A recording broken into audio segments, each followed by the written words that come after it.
నిధుల సాధనే లక్ష్యంగా పనిచేయాలని ముఖ్యమంత్రి చంద్రబాబు నాయుడు పిలుపునిచ్చారు. రాష్ట్రాభివృద్ధికి అవసరమైన నిధులు, ప్రాజెక్టుల సాధనకు కృషి చేయాలని ముఖ్యమంత్రి చంద్రబాబు ఎంపీలకు సూచించారు. ఉండవల్లి క్యాంప్ కార్యాలయంలో శుక్రవారం సీఎం చంద్రబాబు అధ్యక్షతన తెలుగుదేశం పార్లమెంటరీ పార్టీ సమావేశం జరిగింది. సమావేశానికి మంత్రి నారా లోకేష్, ఎంపీలు హాజరయ్యారు. సమావేశంలో చంద్రబాబు మాట్లాడుతూ పార్లమెంటు సమావేశాలను సద్వినియోగం చేసుకోవాలి, రైతులకు మద్దతు ధర, నదీ జలాలు, పారిశ్రామికరణ వంటి అంశాలను పార్లమెంట్లో లేవనెత్తాలి, ఆయా అంశాలపై రాష్ట్ర ప్రభుత్వం తీసుకున్న చర్యలను వివరించడంతో పాటు కేంద్రం నుంచి ఆశిస్తున్న సాయాన్ని పార్లమెంట్ ద్వారా కేంద్రం దృష్టికి తీసుకువెళ్లాలని సీఎం చంద్రబాబు అన్నారు. పార్లమెంట్లో మన ఎంపీల పనితీరు బాగుంది, క్రమం తప్పకుండా సమావేశాలకు హాజరవుతున్నారు, చర్చించే అంశాలపై రాష్ట్ర వాదనను సమర్థవంతంగా వినిపిస్తున్నారు.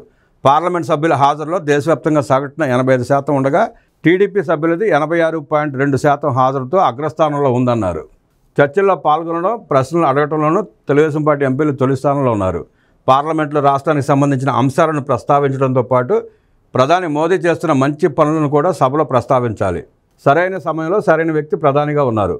ఆపరేషన్ సింధూర్తో టెర్రరిస్టులకు గట్టి సమాధానం ఇచ్చారు. ఎమర్జెన్సీకి 50 ఏళ్లు వంటి అంశాలపై జరిగే చర్చలో పాల్గొని కేంద్ర ప్రభుత్వ తీరును సమర్థించాలని సీఎం చంద్రబాబు ఎంపీలకు సూచించారు. ఎంపీలకు కొన్ని శాఖల వారీగా బాధ్యతలు అప్పచెప్పాం. మీకు కేటాయించిన విభాగాలకు సంబంధించిన సమస్యలు, పెండింగ్ అంశాలపై కేంద్ర మంత్రులతో నిరంతరం మాట్లాడాలి. రాష్ట్ర యంత్రాంగంతోనూ సమన్వయం చేసుకోవాలి. నిరంతరం సంప్రదింపులు జరపడం వల్లే నరేగాకు సంబంధించి 180 కోట్ల NREGS బిల్లును తిరిగి ప్రక్రియలో పెట్టగలిగాం. ఇదే విధంగా జల్ జీవన్ మిషన్, ఆరోగ్య మిషన్ వంటి పథకాలపైన దృష్టి పెట్టి అదనపు నిధుల సాధనకు కృషి చేయాలి. అలాగే ప్రతి అంశంపై ఎంపీలు పూర్తి అవగాహన కలిగి ఉండాలి. సమాచారాన్ని సిద్ధంగా ఉంచుకోవాలి. జరిగే రాజకీయ పరిణామాలపై ఎప్పటికప్పుడు దృష్టి పెట్టాలి. నేను ఖచ్చితమైన సమాచారంతో ఉండబట్టి ఢిల్లీలో జరిగిన తెలుగు రాష్ట్రాల సీఎంల సమావేశంలో రాష్ట్రానికి మేలు కలిగేలా వాదనలు వినిపించగలిగానని మార్గనిర్దేశం చేశారు. రాష్ట్రం సంక్షోభంలో ఉన్న సమయంలో ప్రజలు మనకు ఓట్లు వేసి అధికారం ఇచ్చారు. పెద్ద సంఖ్యలో ఎంపీలను ఇచ్చారు. దీన్ని మనం రాష్ట్రాభివృద్ధికి వినియోగించుకోవాలి. ఎంపీలు ప్రజలతో మమేకమై పనిచేయాలి.